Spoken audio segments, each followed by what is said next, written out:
پاکستان کا prime minister مذاکرات کے ترلے کر رہا ہے، منتیں کر رہا ہے، لیکن بھارت ابھی بھی اکڑا ہوا بیٹھا ہوا ہے۔ مذاکرات کے لیے ایک انوائرمنٹ چاہیے، مذاکرات کے لیے 2 قدم پیچھے ہٹنا بڑا ضروری ہوتا ہے، مگر پاکستان کا پرائم منسٹر وہ ایسے لگ رہا ہے جیسے وہ جیت کر بھی مذاکرات کی بھیک مانگ رہا ہے انڈیا کے سامنے کھڑا ہو کر۔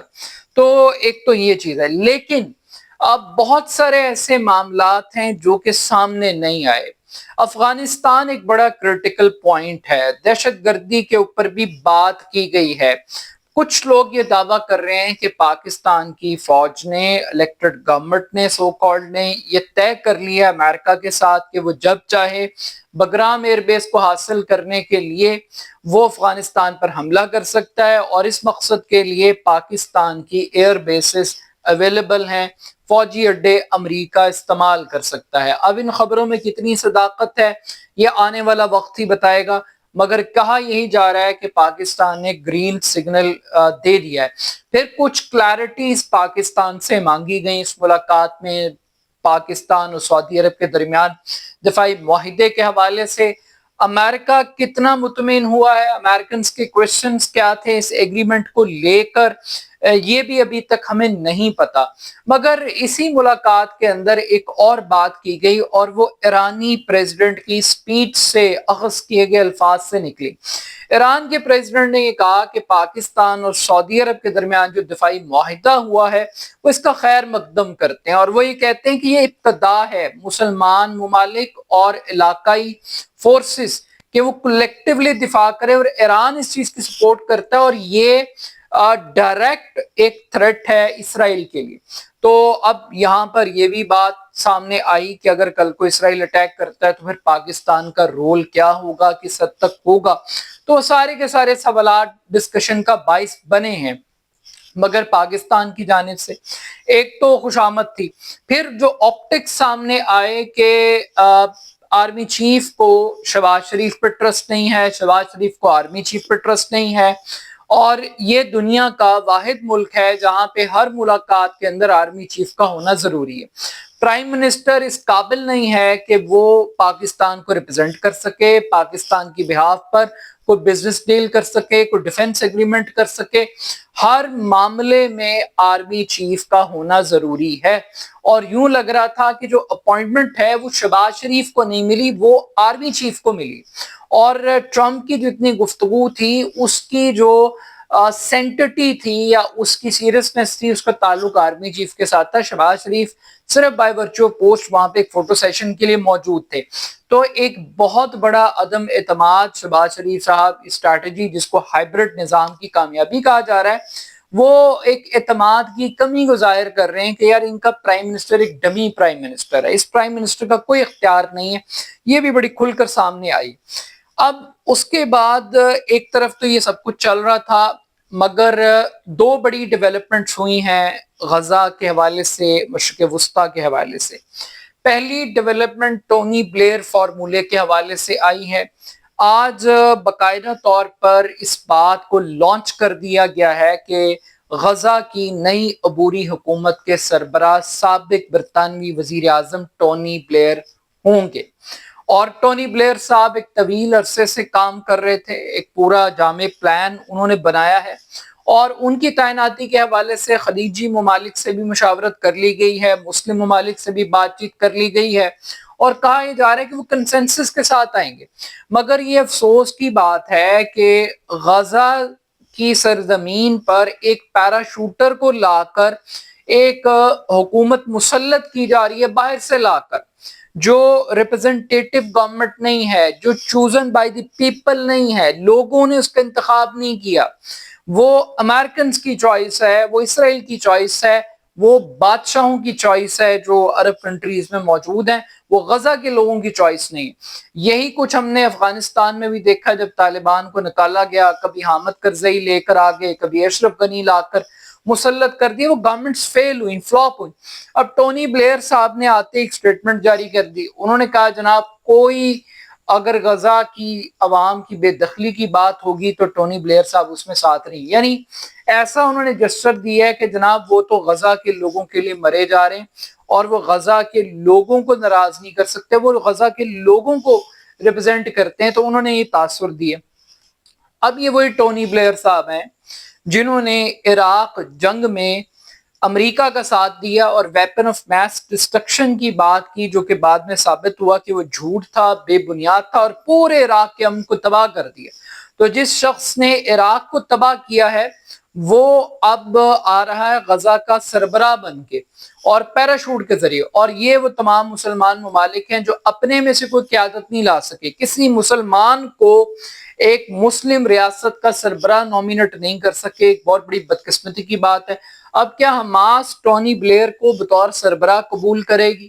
اس گورنمنٹ کا مینڈیٹ کیا ہوگا؟ یہ الیکشنز کروائے گی؟ یہ کیا کرے گی؟ کس طرح سے آپریٹ کرے گی؟ ایک بڑا سوال ہے۔ دوسری بڑی امپورٹنٹ ڈیولپمنٹ یہ ہوئی ہے کہ آج امریکن پریزیڈنٹ نے حیران کن طور پر جو غزہ کے ساتھ جو مغربی کنارہ ہے اس کو اسرائیل میں ضم ہونے سے روکنے کا اعلان کر دیا۔ انہوں نے کہا کہ وہ کسی صورت بھی مغربی کنارے کو اسرائیل میں ضم ہونے کی اجازت نہیں دیں گے۔ یہ دوسرا فیلر ہے جو کہ غزہ کے لوگوں کو، فلسطینیوں کو اطمینان دلانے کے لیے، تسلی و سکون دلانے کے لیے لایا جا رہا ہے کہ کسی طریقے سے اب ٹمپریچر کو ٹھنڈا کیا جائے، کچھ سٹیپس پیچھے آئیں، عرب ریاستوں کو ایک جو انسیکیورٹی ڈیولپ ہو گئی ہے گریٹر اسرائیل کے حوالے سے، اس کو کچھ ٹھنڈا کیا جائے۔ تو یہ دو بڑی میجر ڈیولپمنٹس ہیں۔ لیکن آج جو تقریر نیتن یاہو نے کی ہے یہ ایک بہت بڑا ایٹم بم ہے جو انہوں نے مسلم ورلڈ پر گرا دیا ہے۔ نیتن یاہو نے جو تقریر کی اس تقریر کو لاؤڈ سپیکرز لگا کر غزہ کے اندر ٹیلی کاسٹ کیا گیا، سنوایا گیا باقاعدہ طور پر۔ یہ علیحدہ بات ہے کہ جب وہ اقوام متحدہ کے اجلاس میں خطاب کے لیے آئے تو ایک بڑی تعداد لوگوں کی واک آؤٹ کر کے احتجاج کرتی ہوئی اس فورم سے باہر نکل کے آ گئی۔ مگر نیتن یاہو نے کیا کہا؟ نیتن یاہو نے حسب روایت ایک نیا نقشہ آج دنیا کے سامنے پیش کیا، اور اس نقشے کو انہوں نے بنیادی طور پر یہ بتانے کی کوشش کی ہے کہ ان کے اگلے ٹارگٹس کیا ہیں، وہ کن ممالک کو تباہ کرنے کا ارادہ رکھتے ہیں، اور وہ اگلی وار سٹریٹجی ان کی کیا ہوگی۔ یہ ان کا بیسک پلان تھا۔ جو نقشہ انہوں نے پیش کیا اس میں سر فہرست ایران، پھر عراق، پھر شام اور لبنان، ان چار ملکوں کو واضح طور پر انہوں نے ریڈ لائن ڈکلیئر کر دیا ہے اسرائیل کے لیے کہ یہ وہ دہشت گرد ملک ہیں جن کا محور ایران ہے اور وہ ان کو تباہ کریں گے۔ پھر انہوں نے اپنی ایک پرفارمنس رپورٹ بھی دی۔ انہوں نے بتایا کہ کس طریقے سے انہوں نے حوثی باغیوں کو کچلا، کس طریقے سے انہوں نے حماس کو قابو کیا، کس طریقے سے انہوں نے حزب اللہ کو مفلوج کیا۔ انہوں نے ایک پریزنٹیشن دی۔ پھر اس کے بعد انہوں نے یہ بھی بتایا کہ انہوں نے 200 سے زائد یرغمالی رہا کروا لی ہیں، اب جو 48 ہیں ان میں سے توقع ہے کہ 20 زندہ ہیں، وہ ان کو بھی واپس لے کر آئیں گے۔ تو یہ جو میپ ہے اس سے پہلے بھی وہ ایک میپ لے کر آئے تھے، ایک نئے مشرق وسطیٰ کا ایک بڑا نقشہ وہ اسرائیلی وزیر اعظم نے کھینچا تھا، اور اس کے بعد ہم نے دیکھا کہ پھر 7 اکتوبر ہو گیا تھا، اور پھر اس کے بعد سے 2 سال سے اب جنگ چل رہی ہے، اور اسرائیل پوری دنیا میں تنہا کھڑا ہے سوائے ٹرمپ اور امریکی انتظامیہ کے۔ باقی پوری دنیا دوسری طرف کھڑی ہوئی ہمیں دکھائی دے رہی ہے، اور اب حالت یہاں پر یہ ہے کہ تنہائی کا عالم یہ ہے کہ اٹلی اور اسپین جیسے ملک ایک فرٹیلا، ایک جہاز، ایک سموتھ فرٹیلا کے نام سے ایک قافلہ کشتیوں کا جو غزہ کا محاصرہ توڑ کر ادویات لے کے جا رہا ہے، اس کی سیکیورٹی کے لیے اٹلی اور اسپین نے اپنے جنگی جو بحری جہاز ہیں وہ تعینات کر دی ہیں۔ ایک بہت بڑی تبدیلی آ رہی ہے، ایک شفٹ آ رہا ہے پورے ویسٹرن ورلڈ میں، اور اس کی وجہ عوام کے اندر جو اپرائزنگ ڈیولپ ہو رہی ہے وہ اس کی ایک بڑی وجہ ہے۔ تو اب نیتن یاہو صاحب یہ نقشے لے آئے ہیں، اب اس نقشے کو غور سے دیکھیں۔ یہ وہ تمام ملک ہیں جہاں پر شیعہ ملیشیا ایگزسٹ کرتی ہیں، حزب اللہ ہو، وہاں پہ بشار الاسد صاحب تھے، بڑے ایک جابر قسم کے حکمران تھے، پھر اسی طریقے سے عراق کے اندر ایک بہت بڑی ایک شیعہ پاپولیشن موجود ہے، تو ایک مسلمانوں کے خاص سیکٹ کو اس میں ہائی لائٹ کیا گیا ہے انڈائریکٹلی ایران کا ریفرنس دے کے۔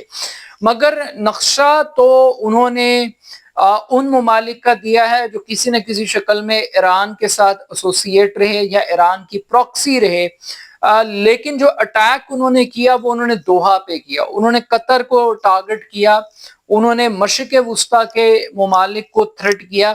تو جو نقشہ دکھا رہے ہیں وہ مختلف ہے، جو ایکٹ کر رہے ہیں وہ ڈیفرنٹ ہے۔ تو اب آنے والے دنوں میں کیا کچھ ہوگا ان ملکوں کے ساتھ، یہ جنگ ختم ہوگی یا آگے بڑھے گی؟ لگ نہیں رہا کہ یہ جنگ کنکلوڈ ہو رہی ہے، لگ یہ رہا ہے کہ اس جنگ کے اہداف مزید آگے بڑھ رہے ہیں۔ اور کیا یہ جو ٹونی بلیئر فارمولا یا جو عبوری حکومت ٹونی بلیئر صاحب کی ہے، کیا یہ قائم ہو سکے گی؟ کیا ایک سکسیسفل ماڈل ہوگا؟ کیا غزہ کے لوگ اس کو، حماس کے لوگ اس کو قابل قبول سمجھیں گے؟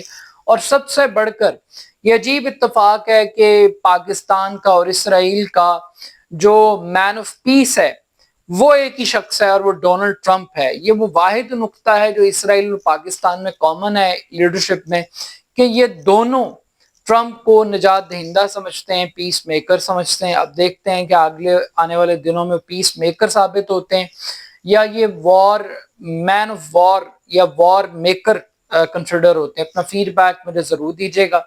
میرے یوٹیوب چینل غیار خان آفیشیل کو ضرور سبسکرائب کیجیے گا۔ بہت شکریہ، اللہ حافظ۔